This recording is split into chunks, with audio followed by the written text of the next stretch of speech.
आज का हमारा टॉपिक है Indian drop shipping versus international drop. इसमें से कौन सी ड्रॉप शिपिंग करना बिगनर फ्रेंडली होगा। तो हमने दोनों ड्रॉप शिपिंग कर रखा है। इंडिया में हमने एज ए पार्टनर स्टॉक कर रखा है और इंटरनेशनल तो हम खुद भी करते हैं कई सालों से। सो इन दोनों के अप्रोच डिफरेंट है। ये अपने में ही बहुत सक्सेसफुल बिजनेस मॉडल्स हैं और इनके अपने अपने प्रोस और कॉन्स को आज डिटेल में समझते हैं। सबसे पहले करते हैं इंटरनेशनल ड्रॉप शिपिंग से स्टार्ट करते हैं। इसमें साइट के लिए हम शॉपिफाई यूज करते हैं। आप चाहे इंटरनेशनल कर रहे हो और चाहे इंडियन कर रहे हो, दोनों में आप शॉपिफाई से काम कर सकते हो। इंडिया में आपको थोड़ी सेटिंग्स बदलनी पड़ेगी, INR में रखना पड़ेगा, कैश ऑन डिलीवरी देनी पड़ेगी, इस तरह से चीजें रखनी पड़ेगी। इंटरनेशनल में आप कैश ऑन डिलीवरी की जरूरत नहीं होती है। जो भी कंट्री में ऑपरेट कर रहे हो, हम बेसिकली USD में करते हैं, तो USD के हिसाब से आपको पूरा प्राइसिंग स्ट्रक्चर बनाने पड़ेंगे। और शॉपिफाई दोनों में काम करता है।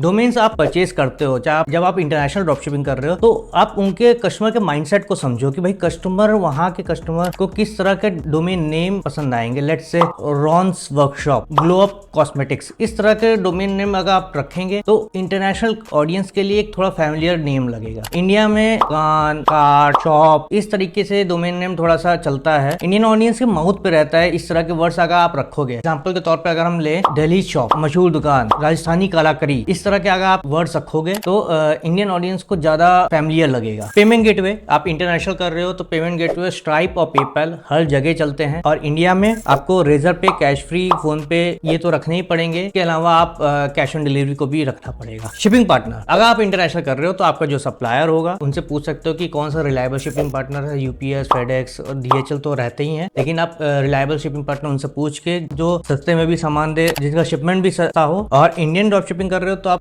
No doubt you have to go with Shiprocket and Blue Dart. और भी हैं, हम अपना जितना पर्सनल एक्सपीरियंस रहा है हम इन्हीं से काम किए हैं, तो ये मेरे लिए फ्रेंडली रहते हैं।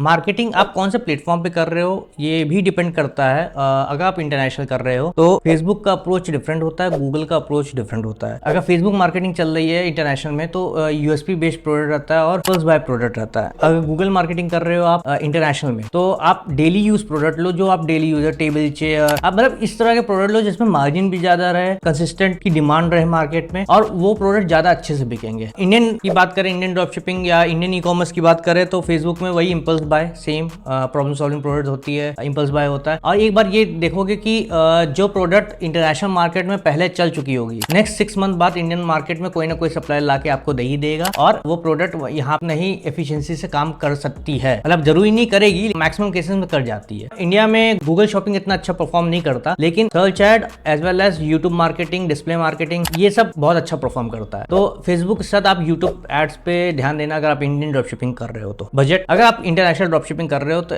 आज के टाइम पे based on the overall scenario $3000 से $5000 तो आपके लिए मस्ट है, क्योंकि आप वरना सर्वाइव नहीं कर पाओगे इंटरनेशनल मार्केट में। और इंडियन ड्रॉप शिपिंग में एटलीस्ट 50,000 से 1 लाख, क्योंकि कैश फ्लो उसमें कुछ दिन बाद आता है। COD जब डिलीवरी हो जाती है, जब प्रोडक्ट डिलीवरी हो जाती है, तब आपके पास पैसा आता है। इसके अलावा एक्सपेंसेस, इंटरनेशनल मार्केट में cost of good, shipping, marketing, salaries and software fees होते, मोटे मोटे खाली इतने ही एक्सपेंसेस होते हैं। और इंडियन मार्केट में अगर कहे तो cost of good, shipping, marketing, software fees, salaries, GST, RTO, warehousing, packaging and और भी कई मिसलेनियस चार्जेस होते हैं, जो कि एक थोड़ा सा टीडियस कर देता है वर्क इंडियन ड्रॉप शिपिंग को करना। यहाँ पे मैनुअल वर्क ज्यादा हो जाता है। सेल वॉल्यूम, अगर आपको एक डिसेंट मार्जिन निकालना है तो आपको एक डिसेंट सेल करना पड़ेगा इंटरनेशनल वर्क, क्योंकि वहां पे मार्जिन थोड़े ज्यादा रख सकते हो आप। लेकिन इंडियन ड्रॉप शिपिंग करो तो आपको यहाँ कम मार्जिन में क्वांटिटी में खेलना पड़ेगा और तभी आपको वो सिमिलर टाइप ऑफ प्रॉफिट मिल पाएगा। प्रॉफिट मार्जिन भी वही इंटरनेशनल में ज्यादा रहता है, इंडिया में कम रहता है। यहाँ पे क्वांटिटी का गेम रहता है। डिफिकल्टी लेवल, आज के टाइम पे इंटरनेशनल शिपिंग या इंटरनेशनल ई-कॉमर्स करना थोड़ा बहुत डिफिकल्ट है। आजकल बहुत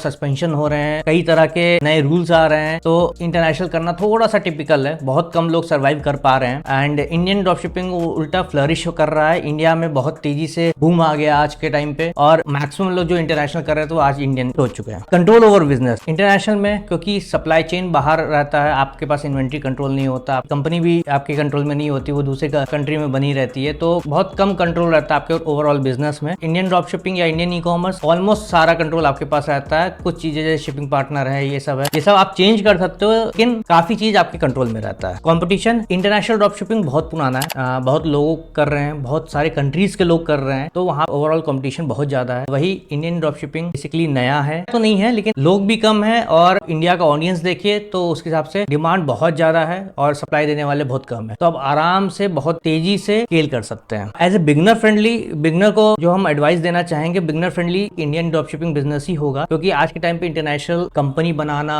उस पर सर्वाइव करना, उनके रूल्स रेगुलेशन फॉर्म करना बड़ा टिपिकल हो गया है। बहुत तरह के इश्यूज फेस होते हैं, तो आपको सजेशन है कि आप स्टार्टिंग इंडियन ई कॉमर्स से करो। आप जब इंडियन ई कॉमर्स में सस्टेन हो जाओ, अच्छा हो जाए, अच्छा कमाने लग जाओ, तब अगर आपका मन हो तो आप इंटरनेशनल में जा सकते हो, लेकिन आप इंडियन से स्टार्ट करना। अगर ये वीडियो आपको अच्छी लगी हो और इस तरह आपको इन दोनों इंडियन और इंटरनेशनल दोनों ही ई कॉमर्स से रिलेटेड कोई भी क्वेश्चन हो, आप नीचे कमेंट सेक्शन में बता सकते हैं और या तो हम वहीं पे आंसर दे देंगे, वरना अगर कोई डिटेल टॉपिक होगा तो उस पर हम वीडियो बना के आंसर दे देंगे।